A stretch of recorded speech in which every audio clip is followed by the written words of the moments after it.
Hey guys, Harsh here and welcome back to Technolobe. This is the Poco C3.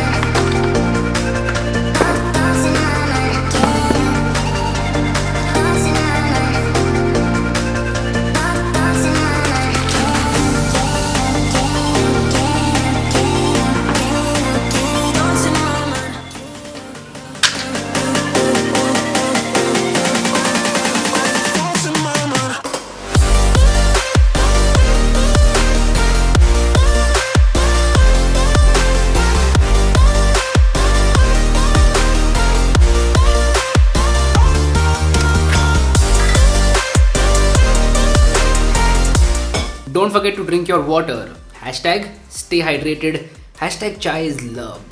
Anyway, let's go. Hey guys, Harsh here and welcome back to Technolobe. This is the Poco C3.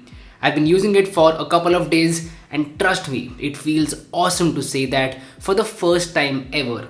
Yes, for the first time ever, I've got a smartphone under embargo and that is excellent. No wonder MKBHD enjoys saying that he's been using a phone for about a couple of weeks before everyone. Like that's the best feeling ever. I've not reached a couple of weeks as of yet. It's days, but we'll get there. We'll get there soon. Anyway, jokes apart, the Poco C3 is here and this is the cheapest Poco phone that you can buy right now in the market. Now, if you ask why does this phone exist, there's a simple answer.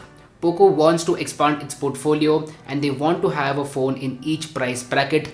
That's why the Poco C3. Now where is Poco C1 and C2? I have no idea about that. We have the Poco C3 over here and let's talk about it. Right off the bat, let's talk about what lies under the hood. So this phone comes with a MediaTek Helio G35 processor. Along with that, you have a couple of options, 3GB of RAM with 32GB of internal storage or 4GB of RAM with 64GB of internal storage. You can also expand the storage via a micro SD card up to 512GBs.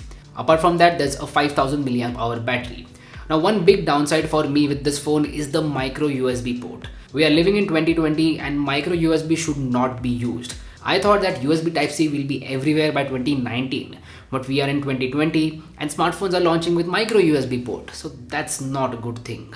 Now on the front side of things, there's a 720p display.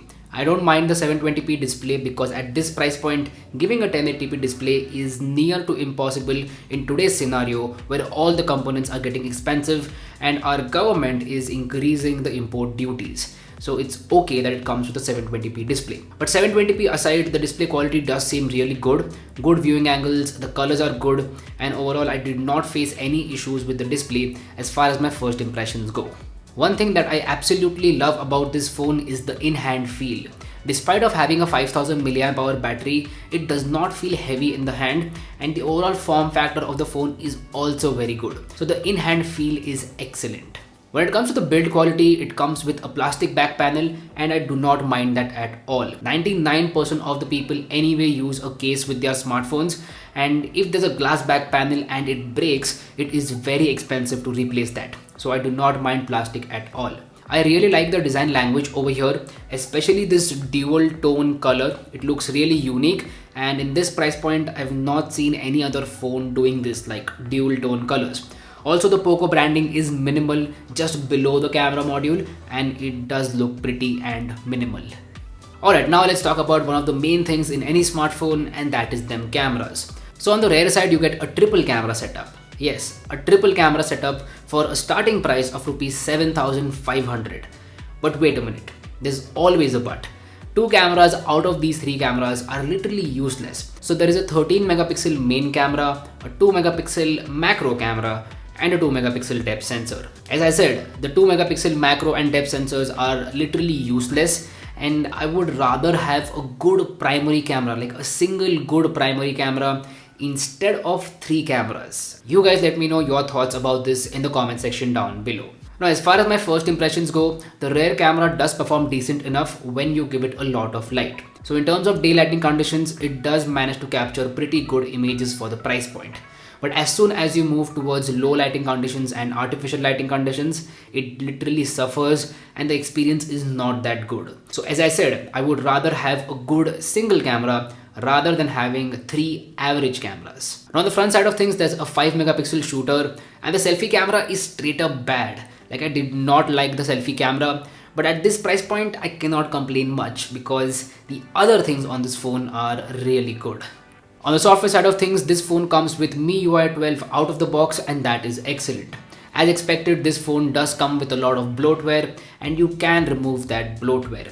A good thing over here is that it is not showing ads because of the Poco branding, so you will not get ads on this phone. You will get a clean experience as far as ads go. Overall, for the starting price of rupees 7,500, the Poco C3 is an excellent offering. If you have a strict budget of 7.5 to 8,000 rupees, then you can consider buying the Poco C3 and it is a very good competitor to others out there. If you want to buy this phone, I will make sure to drop a link to it in the description box below. So anyway, this was my unboxing and first impression about the Poco C3. Do let me know how you feel about this video in the comment section down below. If you haven't already, please subscribe to the channel. It would mean the world to me. My name is Harsh Punjabi and I'll see you guys in the next one. Bye.